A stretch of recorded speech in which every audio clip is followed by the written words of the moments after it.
Yeah, thank you very much. Thank you. I'm afraid I will repeat some of the basics you learned already, and as you know, all are more or less service design specialists. I hope I at least come to another point for you. As it was mentioned before, I'm a designer, interaction designer at Frog Design, a global innovation consultancy. We have about 16 locations in 5 countries, I think, 1,600 people. If you want to know more about what we do and how we do it, we have Rob McIntosh in the room, our creative director in Munich, and we're happy to talk to you later after the talk and the discussion. So let's get going and to the point. A few days ago, I was asked to provide a quote to promote today's event. And this is the quote I put forward. A great product is a great service, but not all products are tied to specific services. Services, however, cannot be great without great products. That may sound conflicting, which is not, but I think one thing is clear. Products and services have a very strong relationship. The point I would like to make today is the essence of great services is actually in the touch points created by people fully engaged and best organized to deliver a great service. Let me illustrate my point with a short story. I would like to just quickly go. I think we can just leave it at this. So this is a short story I want to tell you. The story is less than 2 hours old, actually. And you might already know what kind of service I'm going to talk about. But it starts with me in front of my computer, opening a website, using that website to plan an activity. Then the next thing that happens is I entered an architectural construct underground where I encountered informational displays and a machine with a touch screen. Then I used a plastic card to buy a piece of paper. Actually, I think I still have it here, a piece of paper I bought today. Then I used a stamping machine to stamp that piece of paper. I entered a platform. On that platform, there were people, benches, other signs. There was an information sign, a digital information sign, telling me that a vehicle will arrive in 3 minutes, or I think 4 minutes. And you know what? 4 minutes later, the vehicle arrived. I got in.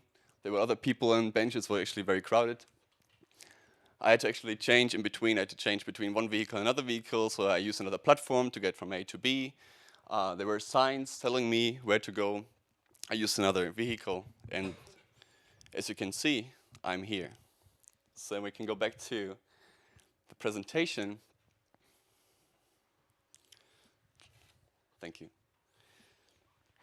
You know all what kind of service I talked about. Or to you guys, this is our local subway and bus and so on company.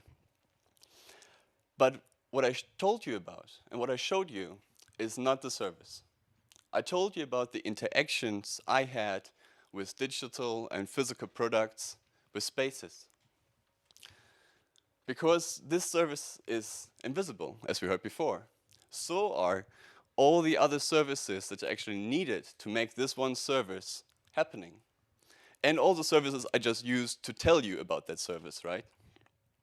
Which is, by the way, an iPhone app and a website and so on. So services are invisible and intangible. We heard that. That's a definition of services, so you cannot touch them. But it's actually true for all systems. Humans cannot experience systems. We can not experience these systems, including service systems and organizations. It's by definition of a system impossible. Our experience with services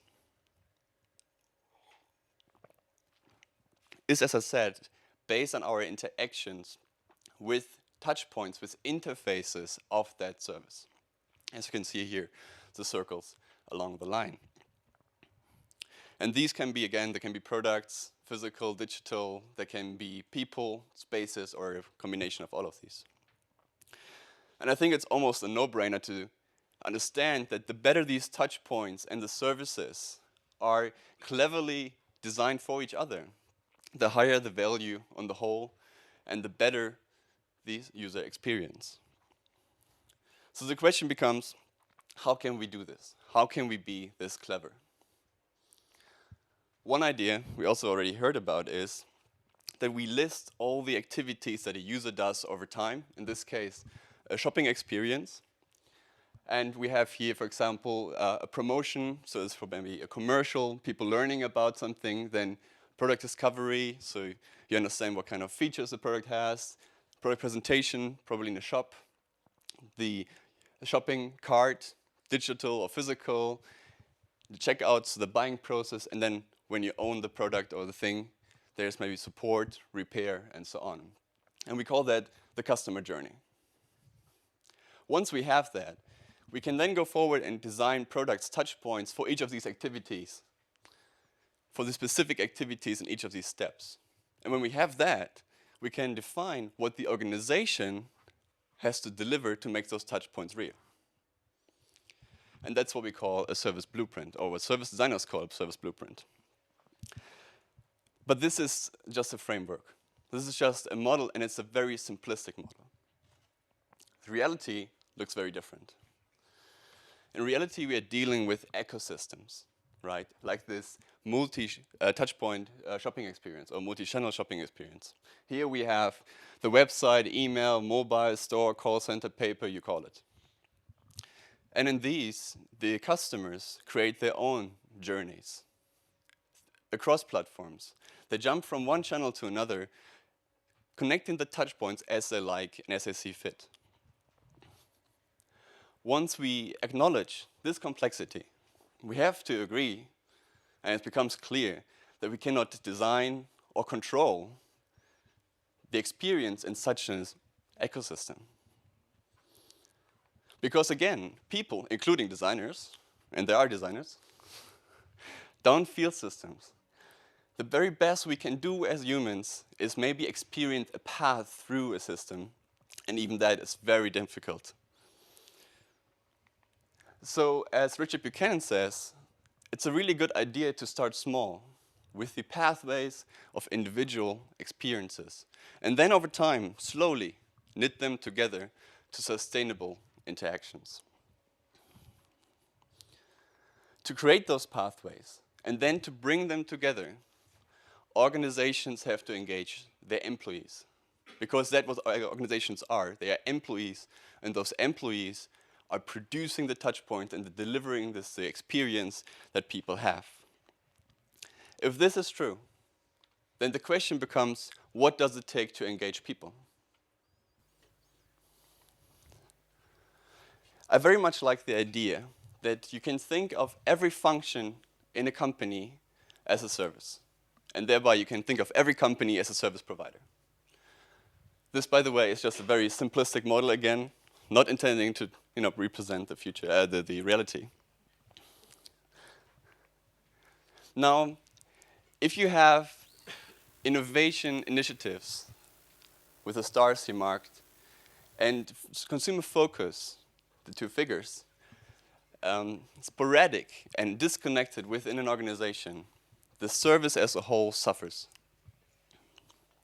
To create great services, organizations have to focus as a whole on the consumer experience, and they have to foster innovation as a mindset, not as an initiative. Interesting enough is that we're going towards this, if companies want or not, because of the digitalization of products. One of the best ways to bring people together and to make them work towards a common goal is to provide them with something they can work towards, something tangible, something they can experience. And that is exactly what we do as designers, right? We argue through artifacts.